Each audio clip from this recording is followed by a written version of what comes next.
Yeah. It's the remix.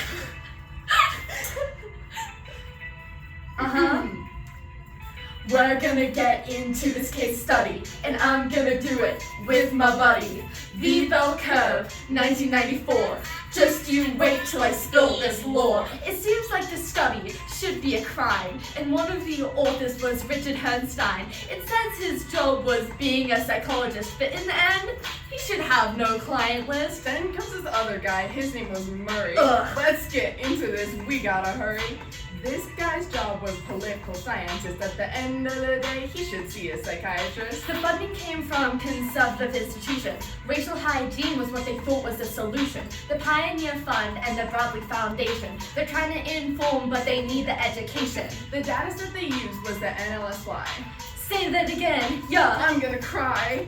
This was tested with the AFQT for thousands of young people with my nationality. They thought this test was the same as IQ, but that was so wrong. Let me advise you, this test was for military training. It doesn't have to do with how you're braining. They tried to connect this to criminal behavior. Ugh. This is so absurd, you're making me a hater.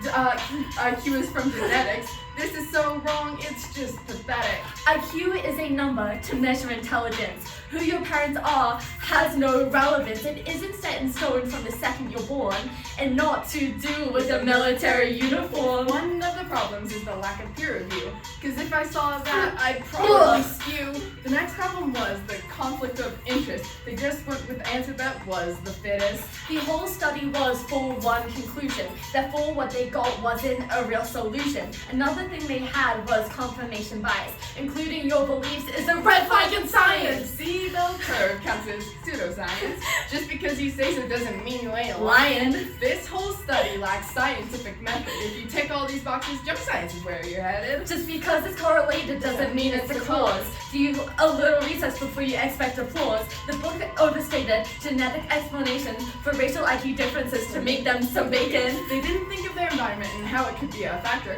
Their theories are so bent, they must be chiropractors. Now, everything they've done is a total red flag. Let's do some reading and get the cat out of the bag. If you want to see if a study is good, check for these things, which you probably should. First, see if a source is reliable and make sure that solution isn't falsifiable. Now we gotta make it clear it's real important that you can trust what you're reading from that informant. Now the main lesson here is to check your studies to see if you can rap about them with your buddies.